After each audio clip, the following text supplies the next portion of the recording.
طب ايه يعني؟ طب ايه الواحد يعمل ايه يعني؟ الواحد كرهتنا في الكوره، وكرهتنا في اللعبه اللي احنا بنحبها، هتكرهنا في النادي اللي احنا بنتفرج عليه واللي احنا بنشجعه. يا اخي ارحل ارحل، امشي من امي، ده نادي، ارحل ارحل. ابوس رجل امي، دي اداره تمشي امي، ده مدرب. عمالين تجيبوا لعيب، وعمالين تجيبوا ناس، وعمالين تحطوا، وعمالين تزودوا، وفي الاخر عندنا مدرب قسما بالله لا يفقه اي شيء، ميكانيكي جوه الملعب، ميكانيكي بيلعب حلاق جوه الملعب، الاثنين ما يفقهوا شيء.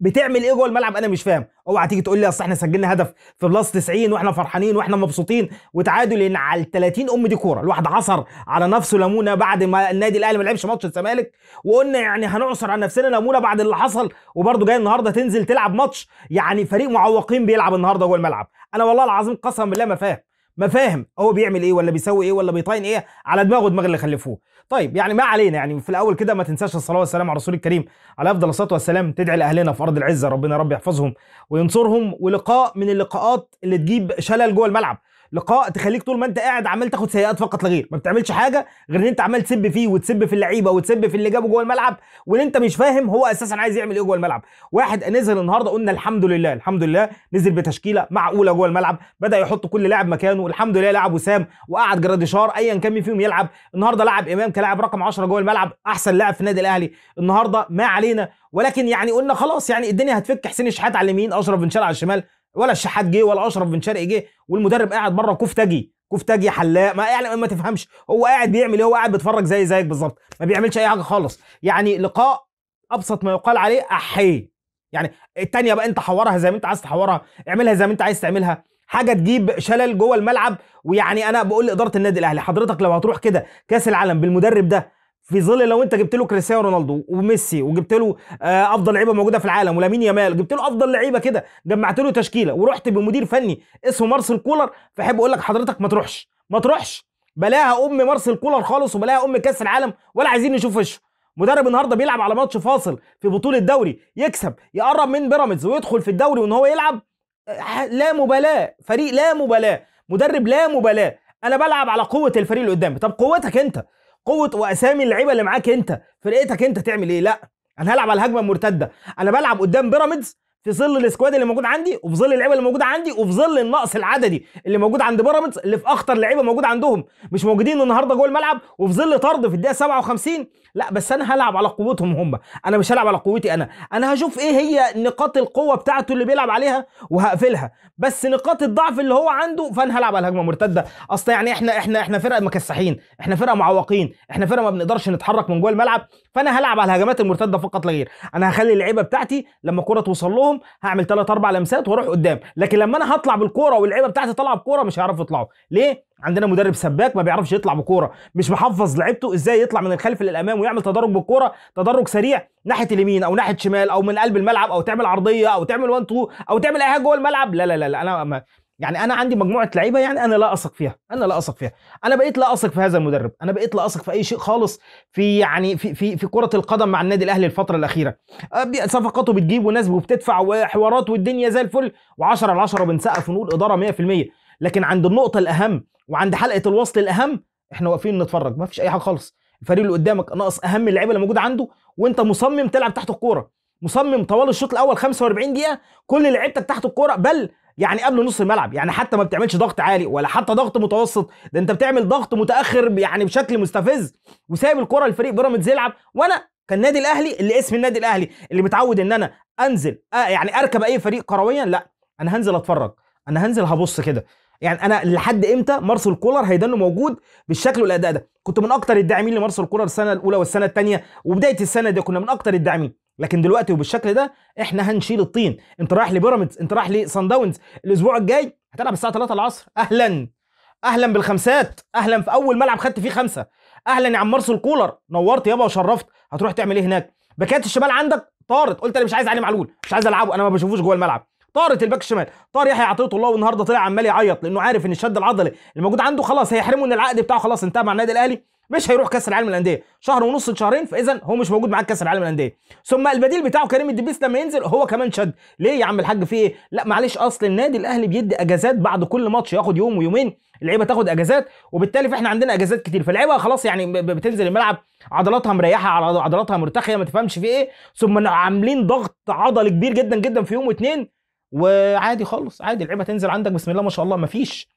مفيش، مش قادره تجري جوه الملعب. وصلنا للدقيقه 70 اللعيبه بكح تراب. حسين باشا الشحات، انت بتعمل ايه يا عم حسين الشحات؟ يعني انا عايز افهم انت بتعمل ايه. يعني احنا نادينا ان انت تلعب ونادينا ان حسين الشحات يكون موجود جوه الملعب، بتعمل ايه؟ انا عايز افهم بس. يعني انت مين علمك او مين عرفك ان الكوره هي حنكشه؟ يعني انا عايز افهم مين قال لك بس ان الكوره حنكشه، ولا فعلا هو الكلام الحقيقي ان الكلب بتاعك اتخطف واتسرق ودفعت نص مليون جنيه وطار، فانت زعلان على الكلب بتاعك بقالك شهر؟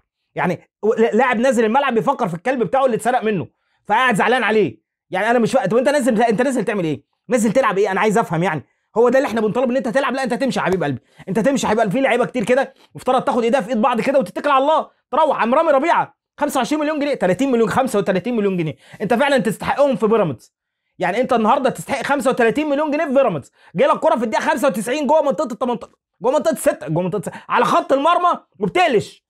والناحيه الثانيه بسم الله ما شاء الله، يعني اتفرج على الهدف بس اللي اتسجل فينا. انت فين يا عم رامي؟ ده حتتك. يعني الهدف اللي اتسجل ده في المنطقه بتاعتك، انت ومحمد هاني اللي ما اقدرش الومه. يعني انا النهارده ما اقدرش الوم محمد هاني ليه؟ اصل كل اللي بيروح الباك شمال بيتصاب. فاتصاب النهارده يحيى عطيه الله، السنه اللي فاتت اتصاب علي معلول، اتصاب كريم فؤاد، وكان متصاب اصلا كريم الدبيس كمان. فانت يعني كل اللي كان بيلعب من ناحيه شمال اتصابت. فالنهارده نزل يحيى عطيه الله اتصاب، كريم الدبيس انصاب، فمحمد هاني يعني احنا كنا ماسكين قلبنا خلاص بقى. يعني انا مش فاهم. تشكيله نزلت قلنا يعني الحمد لله هنبدا نلعب وهنبدا نحط كوره وهنبدا نمسك كوره. لا احنا هننزل. بصوا يا رجاله، اللي يعرف يعمل حاجه يعملها. بصوا يا رجاله، اللي يعرف يشوف حاجه يشوفها. بصوا يا رجاله، اللي يعرف يشوط يشوط. بصوا يا رجاله، اللي يعرف يعمل عرضيه يعمل. بصوا يا رجاله، اللي يعرف يسجل هدف يسجل. تخيل معايا يا مؤمن ان احنا طوال شوط اولاني عملنا كوره بس في اول الماتش، كوره لامام عاشور خلف محمد شيبي اللي هي نقطه الضعف بتاعتهم، خلف محمد شيبي خدها اشرف بن شرقي لامام عاشور، عملها تسديده فوق المرمى. الكوره الثانيه كان فيها تسلل، لكن الكره الثانيه اللي بعدها كوره في اول ماتش في اول 5 دقائق، ثم الكره الثانيه في الدقيقه 47 ومن ضربه ركنيه اشرف بن شرقي لوسام تيجي في العارضه. يعني انت بتتكلم طوال 45 دقيقه انت ما عملتش حاجه، ما عملتش حاجه. مدي الكره لبيراميدز، اتفضل يا عم بيراميدز، روح انت بقى فاولات وتعمل فاولات عرضيات قاتله على الدفاع بتاعك.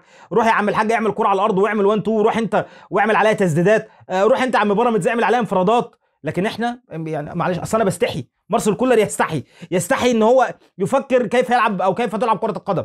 واقف بسم الله في ايه؟ في ايه؟ انت واقف زيك زينا بالظبط، انت ما بتعملش اي حاجه خالص جوه الملعب. نروح للشوط الثاني. الشوط الثاني خرج كريم الدبيس، نزل احمد رضا. قلت يعني ماشي، هينزل احمد رضا، هيعمل ايه احمد رضا؟ هيلعب في نص الملعب. طب مين هيلعب ناحيه اليمين؟ اكرم توفيق. طب مين هيلعب ناحيه الشمال؟ محمد هاني. فاحنا لخبطنا اللعيبه. يعني بدل ما انا اغير مكان لاعب واحد بس فقط لا غير هو اكرم توفيق، اجيبه احطه مثلا ناحيه شمال، لا انا لففت اللعيبه كعب داير ورحت واخد اكرم توفيق حطه باك يمين، ورحت واخد محمد هاني حطه باك شمال، فغيرت 3 اماكن جوه الملعب من غير ما احس. يعني انا عايز افهم ليه اللخبطه دي كلها. ثم التغيير الوحيد اللي قلت يعني ماشي، يعني هقبله. يعني خلاص انطرد مهند لاشين، فالتأبيل الوحيد اللي هقبله شيل واحد من نص الملعب ونزل جراديشار كمهاجم واظبط الملعب بتاعك وحط امام في نص الملعب. لكن فضل المساحه اللي موجوده في نص الملعب بشكل، يعني انا مش فاهم انت بتفكر في ايه او بتعمل ايه او ايه التعليمات اللي انت اديتها.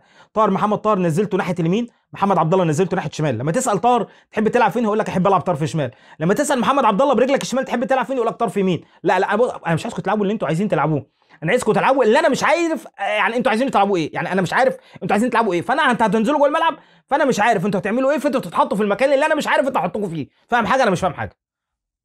يعني وننزل. طب يلا هنعمل كوره؟ لا مفيش. طب الكوره معانا على الارض وبيراميدز رجع خلف الكوره، مش عارفين نعمل حاجه. طب بيراميدز مش ماسك كوره ومضغوط 45 دقيقه ونازل، ما عادي، ما ينضغط. انا هعمل ايه يعني؟ هعمل ايه يعني؟ هعمل عرضيه؟ مش هعمل عرضيات، ما عنديش حد بيعرف يعمل عرضيات. ما عنديش اصلا حد، يعني ولا اكرم توفيق ولا محمد هاني ولا كريم الدبيس ولا يحيى عطيه الله ولا اي حد لعب سواء كان باك يمين او باك شمال بيعرف يعمل عرضيات. يعني ما فيش. علي معلول بقى الوحيد اللي كان بيعمل عرضات بقى، الله يسهل له. يعني انا مش فاكره معايا في التشكيله ولا فاكره معايا في اي حاجه خالص، وهاخده معايا سان داونز مش هلعبه، هلعب كريم الدبيس. يعني ده لو رجع ان شاء الله باذن الله كده، ما رجعش كريم الدبيس، عندي اكرم توفيق، عندي محمد هاني، اي حد هيلعبه باك شمال، لكن مش هلعب. عندي عمر كمال عبد الواحد، هرجع عمر كمال عبد الواحد والعبه باك شمال. هرجع احمد كوكا من الاصابه والعبه باك شمال او ايا كان لو مش مصاب يعني. فانا هرجعه يلعب باك شمال. لكن علي معلول لا، انا مستبعده من فكري. والله العظيم قسما بعز جلاله الله، قسما بالله الواحد بقى على اخره هنا. وانا خايف التعادل ده، انا خايف التعادل ده يكون سبب ان مارسيل كولر يقعد معانا ويكمل لحد كاس العالم للانديه. قسما بالله انا خايف من التعادل ده ان هو يكمل معانا. تخيل محمد شيبي يجيب فينا هدف في الدقيقه 85. انا كنت والله العظيم كنت متاكد ان اللقاء ما هيخلص 1-0. والله سبحان الله من عند الله سبحانه وتعالى، كنت عارف ان اللقاء مش هيخلص 1-0. طيب هنسجل هدف وهنتعادل ان شاء الله حتى لو في الدقيقه 9000، انا ما عنديش مشكله. بس انا كل خوفي من الهدف اللي اتسجل ده ان يدي امل لمارسيل كولر ان هو يكمل مع النادي الاهلي. بالفعل جه الهدف في الدقيقه 94 من احمد رضا. اي نعم الهدف الاولاني غلطه من احمد رضا، غلطه لا تغتفر من احمد رضا في حركه عبيطه عملها هو واكرم توفيق، الاثنين دخلوا على بعض وادوا الكوره ليه صديق اجولا اللي واقف لوحده تماما وجري بشكل مستفز رامي ربيعه ورجاله. انا ما اعرفش فين اشرف داري النهارده لعب ماتش كبير جدا، ولكن رامي ربيعه عنده غلطات، يعني غلطات مميته من اول الماتش، من اول كوره خد فيها انذار، الكوره بتاعت مايلي وهو رايح انفراد، يعني واقف يعني واقفه ساذجه جوه الملعب. انا مش عايز اقول كلمه ثانيه، بس يعني كتير يا عم رامي، كتير يا عم رامي ربيعه. 25 مليون كتير والله، يعني لا مش كتير، 35 55 مليون بس تاخدهم مع بيراميدز. انت النهارده بتلعب مع بيراميدز، فانت بقى المفروض تاخد الراتب بتاعك من بيراميدز. عايز تمشي بالسلامه يا حبيبي، والله والله العظيم بالسلامه. الوحيد اللي كنت بتكلم على رامي ربيعه الموسم اللي فات والموسم اللي قبله بشكل جيد جدا جدا، والناس كلها كانت بتطلع تذم فيه ويقول يا جماعه والله رامي بيلعب حلو. السنه دي بقى كله هيشكر فيكم، لا رامي بيلعب وحش. ما تستحقش يا عم رامي تلبس التيشيرت الاحمر ولا تكون موجود. يعني احنا شلناك كتير يا عم رامي، شلناك كتير. لا يعني مش هلبسها لك برضك لوحدك. محمد باشا الشناوي ايه؟ رجعنا تاني، رجعنا تاني. يعني محمد شيبي شاط لك الكوره في الزاويه اللي احنا متوقعين انها تشاط فيها، فايه ايه ما فيش فرده يعني لحد الان؟ مش هنفردها هنطلع؟ ها حبيبي يا قلبي، يعني ايه؟ انا مش فاهم يعني. لا حول ولا قوة إلا بالله العلي العظيم، لا حول ولا قوة إلا بالله العلي العظيم. طيب ما علينا، حلو حلو وجميل والدنيا زي الفل. عندنا ماتش يوم الثلاث في كأس الرابطة، هنلعب مجموعة من الناشئين وهنحط معاهم علي معلول علشان يطلع علي معلول شكله وحش مع الناشئين، فنقول لهم شوف هو مش هيستحق ان هو يكون موجود معانا. حاجة تانية، فاحنا معلش اصل احنا مضطرين نستحمل مارسيل كولر عشان عندنا لقاءين مهمين جدا قدام سان داونز، فنطلع من سان داونز نيجي بعدها نقول معلش اصل احنا مضطرين نستحمله، اصل فاضل اقل من شهر على كأس العالم للأندية فمضطرين نستحمل. احيي احيي والله العظيم احيي. نستحمل مين ولا مين يستحمل مين؟ حسبي الله ونعم الوكيل، حسبي الله ونعم